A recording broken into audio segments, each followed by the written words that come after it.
Hello everyone, welcome back to Telugu ఉద్యోగ సందేశాలు YouTube channel. ఈరోజు మీ ముందుకు ఆంధ్రప్రదేశ్ నుంచి ఒక వండర్ఫుల్ జాబ్ నోటిఫికేషన్తో రావడం జరిగింది. మనకు ఆంధ్రప్రదేశ్ నుంచి అవుట్ సోర్సింగ్ సంబంధించి వేకెన్సీస్ అయితే రిలీజ్ అయ్యాయి. ఎటువంటి ఎగ్జామ్ లేకుండా ఈ జాబ్కి అయితే ప్రతి ఒక్కరూ అప్లై చేసుకోవచ్చు. కేవలం డాక్యుమెంట్ వెరిఫికేషన్తో 90% జాబ్ అయితే కన్ఫర్మేషన్ అయిపోతుంది. మిగతా 10% గురించి మనకు జస్ట్ కష్టపడాల్సి ఉంటుంది. సో దాని గురించి క్లియర్ కట్ కంప్లీట్ ఇన్ఫర్మేషన్ ఈ నోటిఫికేషన్ గురించి అయితే నేను వీడియోలో ఎక్స్ప్లెయిన్ చేయబోతున్నాను. వీడియోని ఎండ్ వరకు చూడడానికి ట్రై చేయండి. చిన్న రిక్వెస్ట్ స్టూడెంట్స్, వీడియో నచ్చితే వీడియోని లైక్ చేసి షేర్ చేయడానికి ట్రై చేయండి. నాకు చిన్న సపోర్ట్ చేయండి వీడియోని లైక్ చేసి. ఈ వీడియోకి నేను 50 లైక్స్ అయితే ఎక్స్పెక్ట్ చేయడం జరుగుతుంది. అలాగే మన ఛానల్కి ఫస్ట్ టైం వచ్చిన యూస్ ఉంటే కనుక ఛానల్ని సబ్స్క్రైబ్ చేసుకొని పక్కనే ఉన్న బెల్ ఐకాన్ యాక్టివేట్ చేసుకుంటే కనుక నెక్స్ట్ టైం మనం ఏ వీడియోస్ చేసినా మీకు అప్డేట్ రూపంలో రావడం జరుగుతుంది. సో గైస్, చూసుకున్నట్టయితే నేను ఎన్టీఆర్కి సంబంధించిన డాక్టర్ ఎన్టీఆర్ యూనివర్సిటీకి సంబంధించిన వెబ్సైట్లో అయితే ఉన్నాను. సో ఇక్కడ చూసుకుంటే ఈ వెబ్సైట్కి సంబంధించిన లింక్ వచ్చేసి నేను వీడియో డిస్క్రిప్షన్లో నేను పేస్ట్ చేయబోతున్నాను. సో అది కనుక క్లిక్ చేస్తే మీకు ఇలా ఓపెన్ అవుతుంది పేజ్. సో ఈ పేజ్కి సంబంధించి ఇక్కడ చూసుకుంటే మీకు doctor NTR university of health sciences విజయవాడకి సంబంధించింది. సో ఈ రిక్రూట్మెంట్ వచ్చేసి మనకు చూసుకున్నట్టయితే ఇక్కడ హోమ్ అప్లై వ్యూ అప్లికేషన్ సంబంధించి డీటెయిల్స్ అయితే ఉన్నాయి. సో ఇక్కడ వచ్చేసి రిక్రూట్మెంట్ ఇక్కడ స్క్రోల్ అవుతుందిగా, recruitment for system administrator, computer operator, data entry ఆపరేటర్కి సంబంధించిన పొజిషన్స్కి అయితే రిక్రూట్మెంట్ అయితే ఓపెన్ అయింది. సో ఇక్కడ అప్లై అయిన బటన్ పైన క్లిక్ చేద్దాం. సో అప్లై అయిన బటన్ పైన క్లిక్ చేస్తే మనకు నెక్స్ట్ పేజ్ అనేది ఓపెన్ అవుతుంది. సో ఈ పేజ్లో మనకు చూసుకున్నట్టయితే ఇక్కడ 17/5 పోస్ట్ డేట్ అనమాట వచ్చేసి మనకు మొన్న ఇదైతే రిలీజ్ అవ్వడం జరిగింది. ఈ నేమ్ ఆఫ్ ది పోస్ట్ కూడా ఇక్కడ క్లియర్గా మెన్షన్ చేశారు. సో నోటిఫికేషన్ డాక్యుమెంట్ వచ్చేసి డౌన్లోడ్ చేసుకుందాం. సో క్లిక్ హియర్ అంటే అని ఇక్కడ క్లిక్ చేస్తే మన నోటిఫికేషన్ డాక్యుమెంట్ డౌన్లోడ్ అవుతుంది. సో ఎవరైనా అప్లై చేసుకోవాలంటే అప్లై ఆన్లైన్ ఇక్కడ క్లిక్ చేస్తే అప్లై అయిపోతుంది. సో దాని గురించి కూడా వీడియో ఎండ్లో నేను డిస్కస్ చేస్తాను ఎలా అప్లై చేయాలనేది. సో ప్రస్తుతానికి నోటిఫికేషన్లోకి వెళ్ళిపోతాం. సో నోటిఫికేషన్ డాక్యుమెంట్ సంబంధించి నేను క్లిక్ చేస్తున్నాను. ఇక్కడ పీడిఎఫ్ అనేది డౌన్లోడ్ అయిపోయింది. సో దాని గురించి క్లియర్ కట్ ఇన్ఫర్మేషన్ అయితే ఇప్పుడు డిస్కస్ చేసుకుందాం. సో వచ్చేసి మనకు NTR university of health science నుంచి అయితే మనకు అఫీషియల్ నోటిఫికేషన్ రిలీజ్ అయింది. వచ్చేసి 15/5/2025 అనమాట. Various positions and out sourcing basis అనమాట. ఇవి పర్మనెంట్ పొజిషన్స్ కావు, ఇవి కేవలం అవుట్ సోర్సింగ్ బేసిస్ అని కూడా క్లియర్గా ఇక్కడ మెన్షన్ చేయడం జరిగింది. ఓకే, సో నెక్స్ట్ వచ్చి నేమ్ ఆఫ్ ది పొజిషన్ వచ్చేసి సిస్టమ్ అడ్మినిస్ట్రేటర్కి వచ్చేసి ఏజ్ క్రైటీరియా చూసుకుంటే మనకు 18 to 42 ఇయర్స్ లోపు ఉంటే సరిపోతుంది. Minimum age 18, maximum age 42 years as on 1/7/2025 అనమాట. ఇక్కడ చూసుకుంటే మనకు 1 జూలై 2025 వరకు మీకు ఈ ఏజ్ క్రైటీరియా మీట్ అయితే మీరు అప్లికేబుల్ అనమాట క్లియర్గా మెన్షన్ చేస్తున్నారు. నెంబర్ ఆఫ్ వేకెన్సీస్ చూసుకుంటే మనకు 2 వేకెన్సీస్ అయితే ఉండడం జరిగింది సిస్టమ్ అడ్మినిస్ట్రేటర్కి. మనకు రెమ్యునరేషన్ వితౌట్ ఎనీ అలయన్సెస్ చూసుకుంటే 31,500 వితౌట్ ఎనీ అలయన్సెస్. ఒకవేళ మీకు చిన్న చిన్న అలయన్సెస్ వచ్చినా కూడా ఆల్మోస్ట్ ఇంకొక 5,000 వస్తే కూడా మీకు 36,000 వరకు శాలరీ రావడం జరుగుతుంది. సో కంప్యూటర్ ఆపరేటర్ కనుక చూసుకుంటే సేమ్ ఏజ్ అనమాట. కంప్యూటర్ ఆపరేటర్కి డేటా ఎంట్రీ ఆపరేటర్ కూడా 18 ఇయర్స్ మినిమం, మ్యాక్సిమం 42 ఇయర్స్ అని క్లియర్గా మెన్షన్ చేశారు. సో కంప్యూటర్ ఆపరేటర్కి వేకెన్సీస్ 4 వేకెన్సీస్ ఉన్నాయి. శాలరీ చూసుకుంటే మనకు 21,500 అవుతుంది. అలాగే మనకు డేటా ఎంట్రీ ఆపరేటర్కి 9 వేకెన్సీస్ ఉన్నాయి. శాలరీ చూసుకున్నట్టయితే 18,500 అయితే క్లియర్గా ఇక్కడ మెన్షన్ చేయడం జరిగింది. ఓకే, సో ఇవ్వండి name of the positions, vacancies, అలాగే మనకు రెమ్యునరేషన్ అయితే డిస్కస్ చేసుకున్నాం. సో నెక్స్ట్ అప్లికేషన్ ఎప్పుడు స్టార్ట్ అవుతుంది, అప్లికేషన్ విధానం ఏంటి, ఏ డేట్ లాస్ట్ డేట్, దాని గురించి డిస్కస్ చేసుకుందాం. సో చూసుకున్నట్టయితే మనకు ఇక్కడ క్లియర్గా మెన్షన్ చేయడం జరిగింది. మనకు 17th మే రోజు అయితే అప్లికేషన్ స్టార్ట్ అయ్యింది డేట్. మనకు 31st మే వరకు అయితే టైం ఉంది. ఇంకా మనకు 10 days టైం ఉంది. సో ప్రతి ఒక్కరు ఈ జాబ్కి అప్లై చేయడానికి ట్రై చేయండి. ఆంధ్రప్రదేశ్లో ఉన్న ప్రతి ఒక్క నిరుద్యోగ అభ్యర్థి అప్లై చేయండి ఇమీడియట్గా. సో ఇక్కడ చూసుకుంటే మనకు ఇంటర్వ్యూ అండ్ స్కిల్ టెస్ట్ అని క్లియర్గా మెన్షన్ చేయడం జరిగింది. సో దాని గురించి నేను ఎక్స్ప్లెయిన్ చేస్తాను.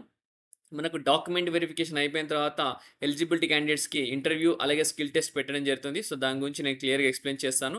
సో నెక్స్ట్ వచ్చేసి మీరు ఆన్లైన్ అప్లికేషన్ సబ్మిట్ చేసేటప్పుడు లిస్ట్ ఆఫ్ ఒరిజినల్ డాక్యుమెంట్స్ కూడా అప్లోడ్ చేయాల్సి ఉంటుంది. అవి వచ్చేసి మీరు filled in online application form with latest passport size photo affix చేసి మీరు ఆన్లైన్ అప్లికేషన్ ఫిల్అప్ చేయాల్సి ఉంటుంది. అలాగే scanned copy of original marks memo of SSC equivalent అనమాట. Scanned copy of original of all the years of minimum educational qualification సంబంధించిన ప్రతి ఒక్క document scan చేయాలి. అలాగే original provisional letter, permanent certificate of minimum qualification సంబంధించి అది upload చేయాలి. Experience certificate ఏదైనా ఉంటే కనుక మీకు సిస్టమ్ అడ్మినిస్ట్రేటర్ కంప్యూటర్ ఆల్రెడీ మీకు ఏమైనా ఎక్స్పీరియన్స్ ఉంటే అది కూడా అప్లోడ్ చేయమంటున్నారు. సో యాడెడ్ అడ్వాంటేజ్ అనమాట. Scanned copy of caste certificate అది కూడా మీరు అప్లోడ్ చేయాల్సి ఉంటుంది. అలాగే ఫిజికల్లీ డిసేబుల్డ్ పర్సన్స్కి కూడా పిహెచ్ సర్టిఫికేట్ కూడా అప్లోడ్ చేయాల్సి ఉంటుంది. అలాగే original study certificate from class 4 to class 10 wear the candidate studied అనమాట. సో, ఈ స్టడీ సర్టిఫికేట్ కూడా అప్‌లోడ్ చేయాల్సి ఉంటుంది. క్లాస్ 4 నుంచి క్లాస్ 10 వరకు ఎక్కడ మీరు స్టడీ చేశారో దానికి సంబంధించిన స్టడీ సర్టిఫికేట్, అలాగే scanned copy of original Aadhaar certificate of the candidate mandatory, అలాగే ఎనీ అదర్ రిలవెంట్ సర్టిఫికేట్స్ ఉంటే కూడా అవి కూడా అప్‌లోడ్ చేయాలని చెప్పి ఇక్కడ క్లియర్‌గా మెన్షన్ చేయడం జరిగింది. సో, మనం ఎడ్యుకేషనల్ క్వాలిఫికేషన్ రిక్వైర్మెంట్‌లోకి వెళ్ళిపోదాం. చూసుకున్నట్టయితే మనకు ఇక్కడ ఎడ్యుకేషనల్ క్వాలిఫికేషన్స్ వచ్చేసి మనకు సిస్టమ్ అడ్మినిస్ట్రేటర్‌కి వచ్చేసి system administrator shall be a graduate అనమాట of BTech, CSC, IT or ECI from a recognised university అని క్లియర్‌గా చెప్తున్నారు. సో, ఎవరైనా పర్లేదు. బట్ బీటెక్ చేసి ఉండాలి. మేల్ అండ్ ఫీమేల్ అభ్యర్థులు బీటెక్ చేసుంటే సీఎస్‌సి ఆర్ ఐటీ విభాగంలో, ఈసీ విభాగంలో చేస్తుంటే recognised university with a minimum 2 years of experience అని క్లియర్‌గా మెన్షన్ చేయడం జరిగింది సిస్టమ్ అడ్మినిస్ట్రేటర్‌కి మాత్రం. అలాగే సౌండ్ నాలెడ్జ్ ఉండాలా. Systems administration, computer support, networking అనే దాంట్లో మీకు సౌండ్ నాలెడ్జ్ ఉంటే మీరు అప్లై చేసుకోవచ్చు. సో, కంప్యూటర్ ఆపరేటర్ గనుక చూసుకుంటే కేవలం డిగ్రీ ఉంటే సరిపోతుంది. But computers from recognised university అని క్లియర్‌గా మెన్షన్ చేస్తున్నారు. Must possess a degree with specialisation in computers అంటున్నారు. లేదా any degree with PGDCA from a recognised university or technical board అని అది కూడా ఒక ఆప్షన్ అనమాట. ఇంకొక ఆప్షన్ ఏంటంటే 2 years of experience in computer proficiency is essential అని కూడా క్లియర్‌గా మెన్షన్ చేస్తాను. ఐదర్ మీకు degree with specialisation in computers ఉండాలి. లేదంటే degree with PGDCA from recognised university ఉంటే సరిపోతుంది. లేదా టెక్నికల్ బోర్డ్ దాంతో పాటు 2 years of experience in computer proficiency ఉంటే సరిపోతుంది. అది వచ్చేసి కంప్యూటర్ ఆపరేటర్‌కి. సో, డేటా ఎంట్రీ ఆపరేటర్ చూసుకుంటే must possess a degree with specialisation in computers from a recognised university, లేదా ఎనీ డిగ్రీ ఏదైనా ఒక డిగ్రీ చేసి ఉండాలా with PGDCA or DCA from a recognised university technical board అని కూడా క్లియర్‌గా మెన్షన్ చేయడం జరిగింది. ఓకే. సో, ఎడ్యుకేషనల్ క్వాలిఫికేషన్ గురించి అయితే మాట్లాడుకున్నాం. సో, ఏజ్ క్రైటీరియా ఆల్రెడీ మీతో డిస్కస్ చేయడం జరిగింది. బట్ రిలాక్సేషన్ చూసుకుంటే 5 ఇయర్స్ వచ్చేసి మనకు scheduled caste, scheduled tribes, backward castes and ఈడబ్ల్యూఎస్‌కి అయితే 5 ఇయర్స్ రిలాక్సేషన్ ఉంది. అలాగే మనకు పీడబ్ల్యూడీ క్యాండిడేట్స్‌కి 10 ఇయర్స్ రిలాక్సేషన్ అయితే ఉంది. ఇక్కడ క్లియర్‌గా మెన్షన్ చేయడం జరిగింది. ఓకే. సో, మీరొచ్చేసి క్యాండిడేట్స్ వచ్చేసి apply in the prescribed form available in the dr.nhsap.in ఈ వెబ్‌సైట్‌లో అయితే అప్లై చేయాలి. సో, ఇందాక చూపించినట్టే. సో, నేను దాని గురించి మళ్ళీ నేను డిస్కస్ చేస్తాను. ఇప్పుడు నెక్స్ట్ అక్కడికే వెళ్తున్నాం మనం. సో, మనకు ఫీ చూసుకున్నట్టయితే మోడ్ ఆఫ్ పేమెంట్ వచ్చేసి ₹500 పే చేయాల్సి ఉంటుంది towards processing fees. If a candidate is eligible for more than 1 post he shall submit a separate application అని క్లియర్‌గా మెన్షన్ చేస్తున్నారు. సో, మీరు ఒకవేళ ఇప్పుడు ఇక్కడ మెన్షన్ చేసిన 3 పొజిషన్స్‌కి సంబంధించి మీరు ఎలిజిబుల్ అయితే గనక మీరు సెపరేట్ అప్లికేషన్ పెట్టుకోవాలని చెప్తున్నారు. సో, ₹500 అయితే అప్లికేషన్ ఫీజ్ ఉంటుంది. Online mode payment, net banking, credit card, debit card, UPI అని ఇక్కడ క్లియర్‌గా మెన్షన్ చేయడం జరిగింది. Okay. So, selection process purely on merit basis అని క్లియర్‌గా మెన్షన్ చేస్తున్నారు. సెలక్షన్ క్రైటీరియా చూసుకుందాం. స్కిల్ టెస్ట్ అయితే ఉంటుంది. Conducted for all eligible applicants వచ్చేసి merit list shall be prepared on 75% marks on secured in the minimum educational qualification examination excluding languages.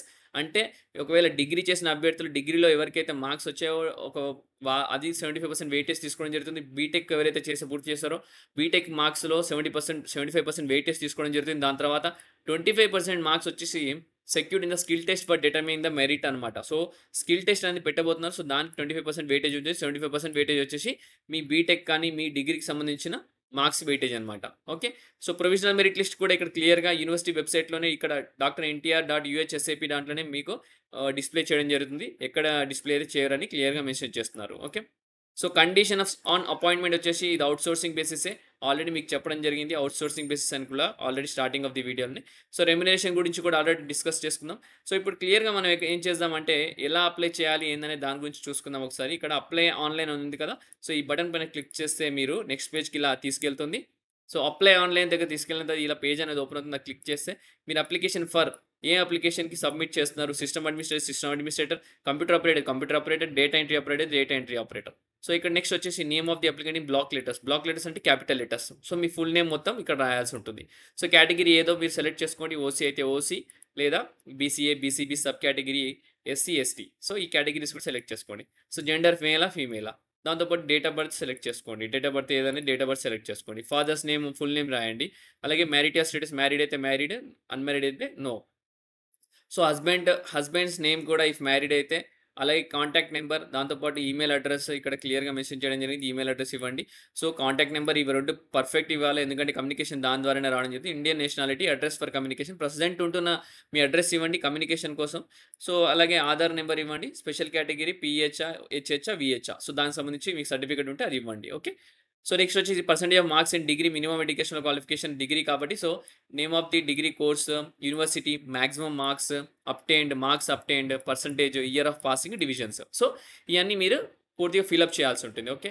So next additional educational qualification ఏది ఉంటే కూడా exam passed, board, university, year of passing, percentage, division సంబంధించి అది కూడా details fill up చేయాల్సి ఉంటుంది ఒకవేళ additional educational qualification మీకు ఉంటే కనుక. So present and previous experience ఒక మనకు వచ్చేసి సిస్టమ్ అడ్మినిస్ట్రేటర్‌కి ఎక్స్‌పీరియన్స్ క్యాండిడేట్స్‌ని అడిగారు. సో, అక్కడ చూసుకుంటే ప్రెజెంట్ ఎక్కడ వర్క్ చేస్తున్నారో అది, పొజిషన్ ఏమైతే హెల్డ్ చేశారో అది, అలాగే from date of employment to date of employment, still working అయితే స్టిల్ వర్కింగ్ అని రాయండి. లేదంటే ఎగ్జిట్ అయితే టోటల్ పీరియడ్ ఆఫ్ ఎక్స్‌పీరియన్స్ రాయండి. నేచర్ ఆఫ్ డ్యూటీస్ మీరేం చేస్తారు సిస్టమ్ అడ్మినిస్ట్రేటర్‌గా, మీ roles and nature of work, roles and responsibility గురించి రాయండి ఇక్కడ ఒక 3, 4 లైన్స్‌లో. సో, నెక్స్ట్ వచ్చేసి list of originals to be uploaded నేను ఇందాక క్లియర్‌గా చెప్పాను. లేటెస్ట్ పాస్‌పోర్ట్ సైజ్ ఫోటో అయితే ఇక్కడ అప్‌లోడ్ చేయాల్సి ఉంటుంది చూస్ ఫైల్‌లో. సో, ఇక్కడ చూసుకుంటే 10 కేబీ కంటే ఎక్కువ ఉండొద్దు. మాక్సిమం 20 కేబీ ఉండాలా. జేపీజీ ఫార్మాట్‌లోనే అప్‌లోడ్ చేయాలి పాస్‌పోర్ట్ సైజ్ ఫోటో. క్లియర్‌గా ఇక్కడ చూసుకోండి. ఓకే. 10 కేబీ కంటే సైజ్ ఎక్కువ ఉండొద్దు. పిక్సెల్స్ అడ్జస్ట్ చేసి 20 కేబీ లోపు అయితే అడ్జస్ట్ చేయడానికి ట్రై చేయండి. ఒరిజినల్ మార్క్స్ మెమో 10థ్ క్లాస్ సంబంధించి ఎస్ఎస్‌సి మాక్సిమం 3 ఎంబీ ఉండాలా. పీడీఎఫ్ ఫైలే అప్‌లోడ్ చేయాలి. ఓన్లీ ఫోటో మాత్రమే జేపీజీ ఫార్మాట్. మిగతా అన్ని పీడీఎఫ్ ఫైల్స్ ఇక్కడ చూసుకున్నట్టయితే. సో, అలాగే మనకు original of all the 3 years educational qualification కూడా సబ్మిట్ చేయాలా 3 ఎంబీ. అలాగే మినిమమ్ క్వాలిఫికేషన్ సంబంధించి ప్రొవిజనల్ లెటర్‌కి సంబంధించి పీడీఎఫ్ సబ్మిట్ చేయాలా. అలాగే ఎక్స్‌పీరియన్స్ సర్టిఫికేట్‌కి సంబంధించి ఇక్కడ అప్‌లోడ్ చేయాలా. సో, ఇక్కడ అన్ని సర్టిఫికేట్స్ గురించి ఆల్రెడీ నేను డిస్కస్ చేశాను స్టార్టింగ్‌లోనే. బట్ ఓన్లీ డిఫరెన్స్ ఏందంటే పాస్‌పోర్ట్ సైజ్ ఫోటో వచ్చేసి మనకు జేపీజీ ఫార్మాట్, అలాగే దాని మాక్సిమం 20 కేబీ. వేరాజ్ అదర్ ఫైల్స్ అన్నీ 3 ఎంబీ ఉండాలి మాక్సిమం. సో, ప్రతి ఒక్కరు అప్లై చేయడానికి ట్రై చేయండి. అప్లై చేశాక అప్‌లోడ్ చేశాక సబ్మిట్ టు పేమెంట్ కొట్టండి. సో, మనకు ₹500 సంబంధించి పేమెంట్ అయితే పేమెంట్ గేట్‌వేకి తీసుకెళ్తుంది. సో, ప్రతి ఒక్క అభ్యర్థి అప్లై చేసి జాబ్ కొట్టడానికి ట్రై చేయండి. సో, వీడియోలో నీకు కావాల్సిన ఇన్ఫర్మేషన్ అయితే ఇచ్చాను. సో, మీరందరూ ఈ వీడియో అందరూ చూసిన ఎండ్ వరకు చూసిన వాళ్ళందరూ లైక్ చేయండి. సో, వీడియోలో కామెంట్ చేయండి మీరు ఏ డిస్ట్రిక్ట్ నుంచి చూస్తున్నారో సో దట్ నాకు అర్థమవుతుంది ఏ డిస్ట్రిక్ట్ నుంచి చూస్తున్నారో. సో, అదండి. ఇది మీకేమైనా డౌట్స్ ఉంటే కూడా కామెంట్స్‌లో కామెంట్ చేయండి. నేను మీకు ఇన్ఫర్మేషన్ పాస్ చేయడానికి ట్రై చేస్తాను. Thank you for watching the video. Have a great day.